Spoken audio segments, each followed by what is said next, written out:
Hi, I'm Katie, and I am a consulting VP of Finance to early stage SaaS startups. I've been working with early stage SaaS companies for the past 10 years, and today I want to talk to you a little bit about the difference between net margin and gross margin. I hear people get confused about this a lot, and there's a very big difference between the two.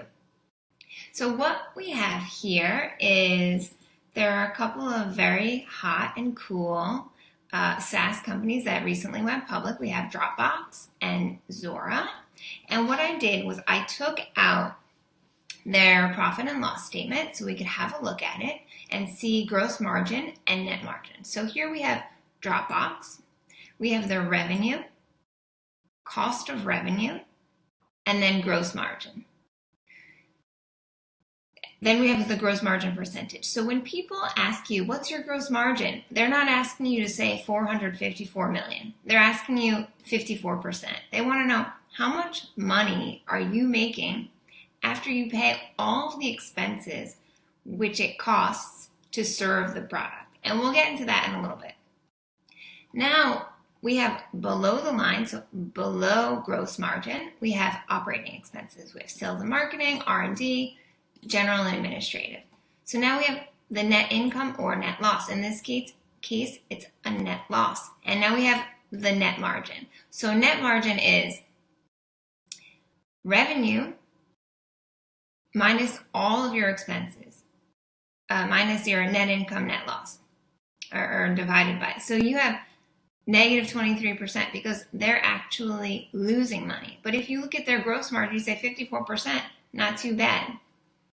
So we can see that Dropbox, they had a net margin of negative 23% in 2016, negative 10% in 2017, and 2018 negative 35%. That probably has to do with the IPO because it costs a lot of money to do an IPO, but we'll have to see. We don't really know exactly what's happening, but this is not a good picture. It's not necessarily a bad picture. It's relative. We have to see. Now let's look at Zuora. Zuora is a little bit different. You can see they have two types of revenue. They have subscription revenue, professional services, and then we have the total revenue. And then cost of revenue, which is also cost of goods sold or cost of sales, whatever you want to call it. And they split it out into the two types of revenue, right? So we have cost of revenue for subscription, cost of revenue for professional services. So now we have the gross margin. So we can see their gross margin is 57% on both. So the 64 million out of 89 million. But then you do gross margin subscription and we see it's actually much better. So the gross margin subscription is it's the revenue from subscription minus the subscription cost of goods. And that's going to be something different than is in the professional services. And we'll get to that in a minute. We're going to look at their annual report. So now you see 75%, 74, 75. That's much better. You've probably heard people say, oh, you need to have a gross margin for SaaS between 70 and 90% because it's such a high margin business. That's what they're saying. But wait a second. Gross margin professional services, negative 9%, negative 3%, negative 11%. Yeah, professional services in general is not profitable. It usually is some sort of implementation or consulting services. And as we know, trading hours for money never works. It's not scalable. So now we have the operating expenses, and they have the same exact type of operating expenses. These are the standard categories: sales and marketing, R&D, and G&A. And look at this. Zuora, it also has negative net margins. We could just look at this in a summary view just to have a look and see, right? So this is the total gross margin percentage. So Dropbox is doing a little bit better. They're more of a B2C company, so they don't have the professional services dragging them down, although they do have B2B. We would have to look into that further to see why theirs is better.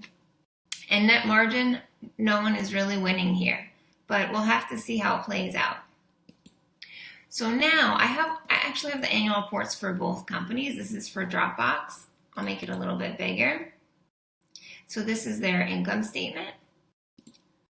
And this is Zuora, and I have it zoomed in on cost of revenue because I want you to understand what goes into cost of revenue. So we can see here they have cost of revenue, and they talk about exactly what goes into it. So cost of revenue for subscription revenue consists of hosting, salaries, and benefits of technical operations and support personnel, data communication costs, and allocated overhead.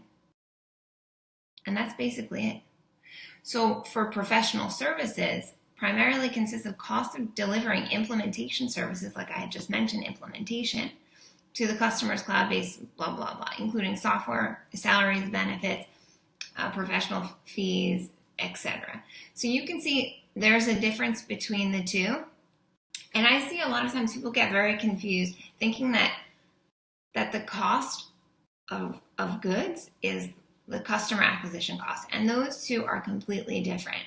Well, I hope that this was helpful for you today, and drop me a line and let me know if you have any questions. Thanks.